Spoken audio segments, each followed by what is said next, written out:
saya akan menjelaskan apa itu skizofrenia. Jadi skizofrenia itu adalah gangguan psikopetik menetap yang mencakup gangguan pada perilaku, pikiran, emosi, dan persepsi seseorang.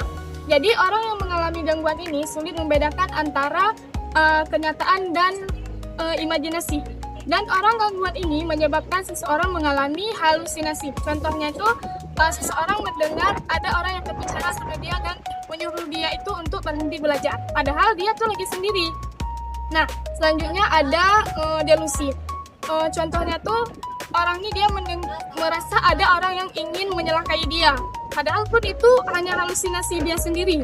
Nah, akibat dari delusi itu tadi nih, dia tuh mulai menarik diri dari orang lain, jarang keluar dari kamar, dan sulit berfokus ketika orang lain mengajak dia berbicara. Nah, sehingga dia mulai mengalami kekacauan berpikir dan perilaku.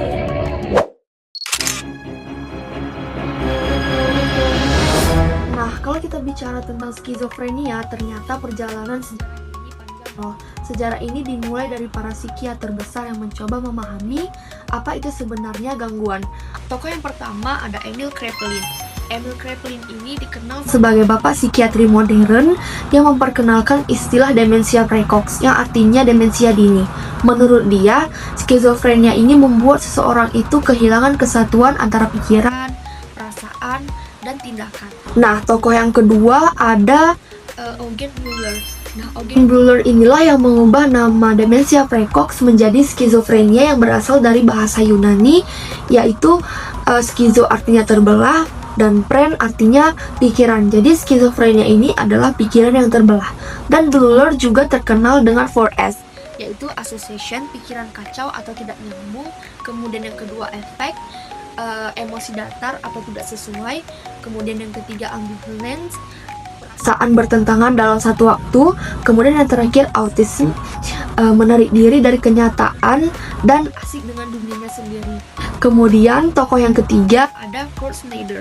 Kurt Snyder inilah yang membantu dokter membedakan antara skizofrenia dengan gangguan jiwa lain melalui klasifikasi gejala. Dan Snyder ini membagi menjadi dua, yaitu first rank symptom, gejala khas misalnya mendengar suara yang seolah bicara langsung dengan diri pasien, atau dia merasa dirinya itu dikendalikan oleh orang lain. Yang kedua, second rank symptom, ini tuh gejala tambahan yang tidak sekuat first rank symptom. Jadi Kraepelin dengan demensia precox, Bleuler dengan skizofrenia dan 4S, dan Snyder dengan klasifikasi gejalanya, semua berperan membentuk pemahaman kita tentang skizofrenia.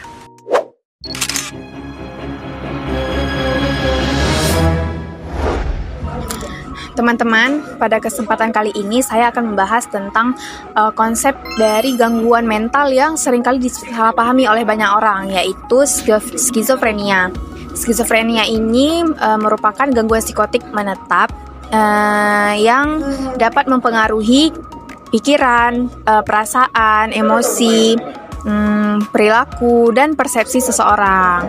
Nah, orang yang mengalami gangguan ini umumnya mereka sulit membedakan antara mana yang kenyataan dan mana yang hanya dalam pikirannya saja.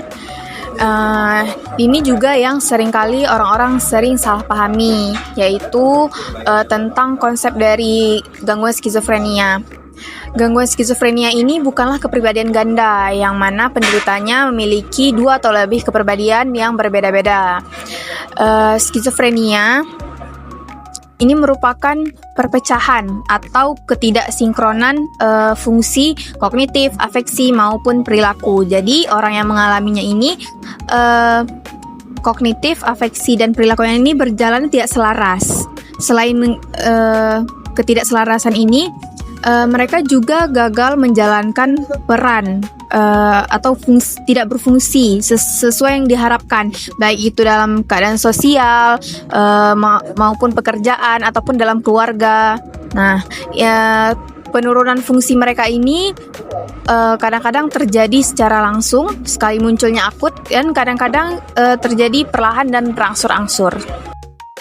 Untuk diagnosisnya sendiri, gangguan skizofrenia ini bukan serta-merta kita melihat orang yang mengalami ketidaksinkronan, kita langsung mengecap atau menjudge dia adalah pengidap skizofrenia. Nah, tidak seperti itu ya teman-teman. Pengidap skizofrenia ini setidaknya harus mengalami gejala-gejala skizofrenia itu setidaknya selama 6 bulan. Dengan 1 bulan masa aktif di mana gangguan-gangguan ini terus-menerus terjadi, sehingga baru bisa didiagnosis dia mengalami gangguan skizofrenia. Ini juga nih yang orang-orang jarang tahu bahwa skizofrenia ini biasanya muncul pada usia remaja akhir hingga dewasa awal nih teman-teman. Karena pada masa ini perkembangan pemikiran sudah mulai matang dan orang-orang sudah mulai membentuk identitas sosialnya. Walaupun beberapa kasus ada juga yang terjadi di selain masa ini.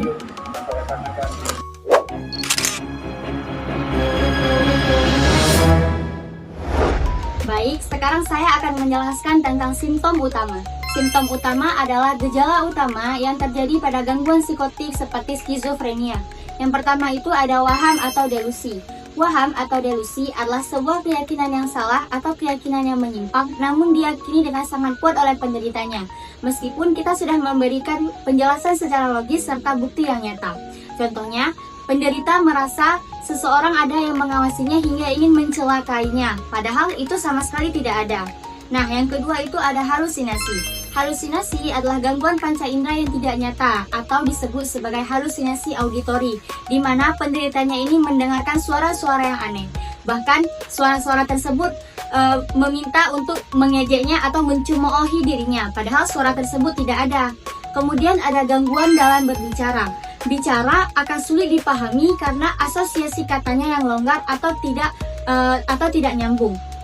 Atau terkadang bisa saja adanya kata-kata baru atau disebut sebagai neologisme. Atau ada juga suara-suara yang tidak keluar atau disebut sebagai blocking. Nah, yang keempat itu ada pergerakan yang aneh ataupun katatonik. Nah, katatonik ini adalah sebuah aktivitas motorik yang dilakukan secara berulang-ulang dan tidak ada tujuan yang jelas. Contohnya seperti penderita melakukan duduk diam secara membeku dalam waktu yang cukup lama dan tidak ada tujuan yang jelas. Ataupun penderitanya melakukan gerakan-gerakan yang aneh seperti memutar-mutarkan pergelangan tangan dalam waktu yang cukup lama dan tidak memiliki tujuan yang jelas.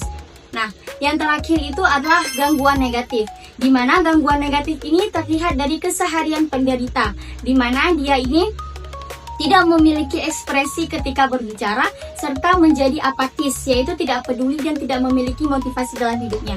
Sehingga orang-orang yang seperti ini menarik dirinya dari lingkungan yang ramai dan ingin selalu terlihat tertutup.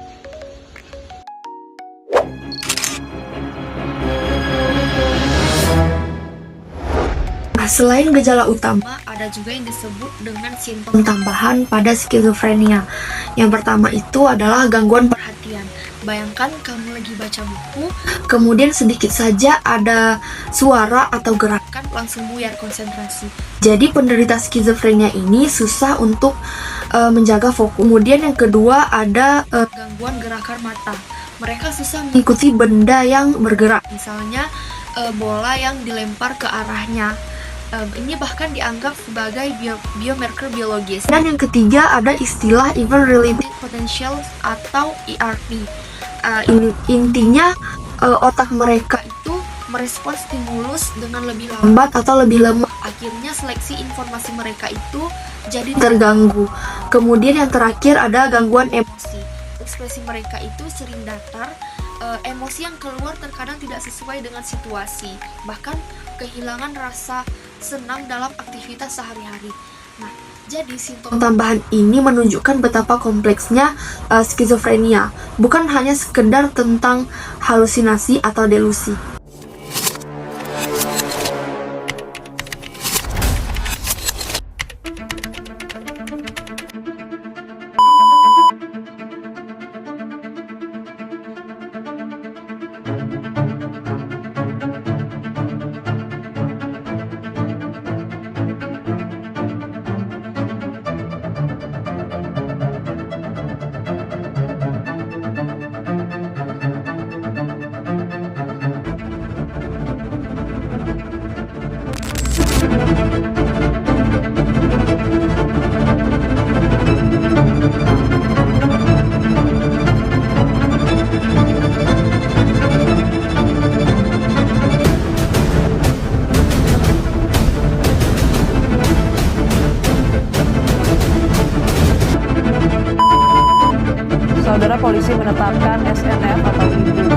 Siti Nurul Fazila, ibu muda yang membunuh, polisi masih melakukan pemeriksaan terkait kasus ini.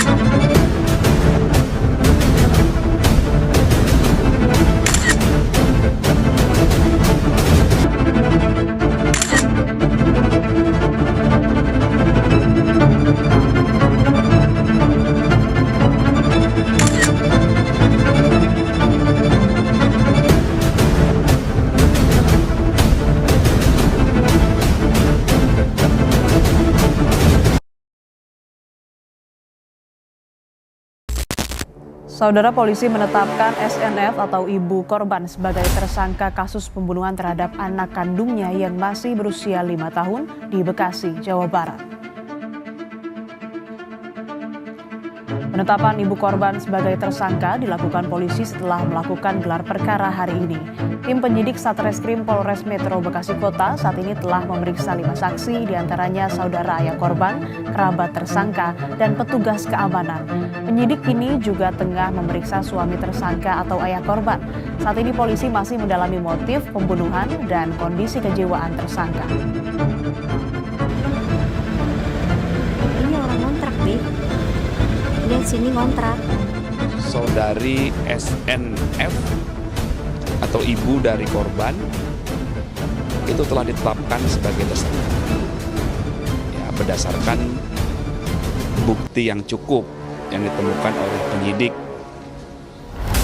Persangkaan pasal yang diterapkan oleh penyidik adalah kekerasan terhadap anak yang mengakibatkan meninggal dunia, kemudian dilapis juga dengan pembunuhan.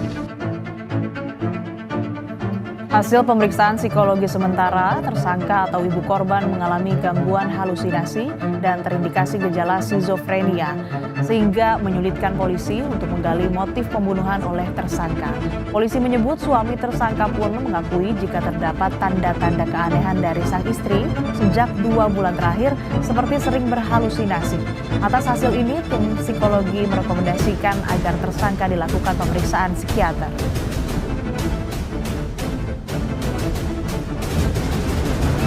Pelaku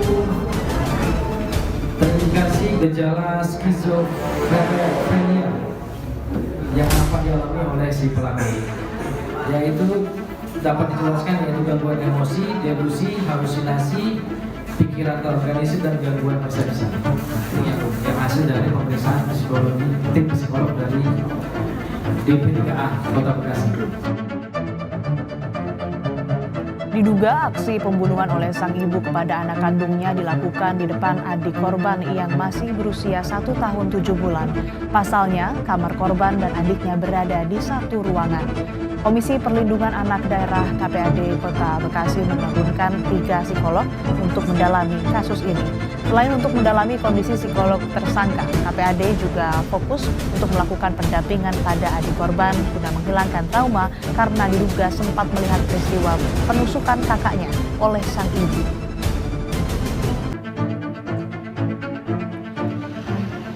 Dalam proses pendampingan oleh tim dari DP3 dan Komisi Perlindungan Daerah Kota Bekasi. Berarti anak itu sempat melihat. Kalau dari, kan memang dia secara komunikasi belum lancar ya, tapi ada beberapa indikasi sempat anak itu kaget, beberapa kaget-kagetan gitu ya. Seperti ada trauma dan sebuah kejadian yang belum pernah dilihat sebelumnya.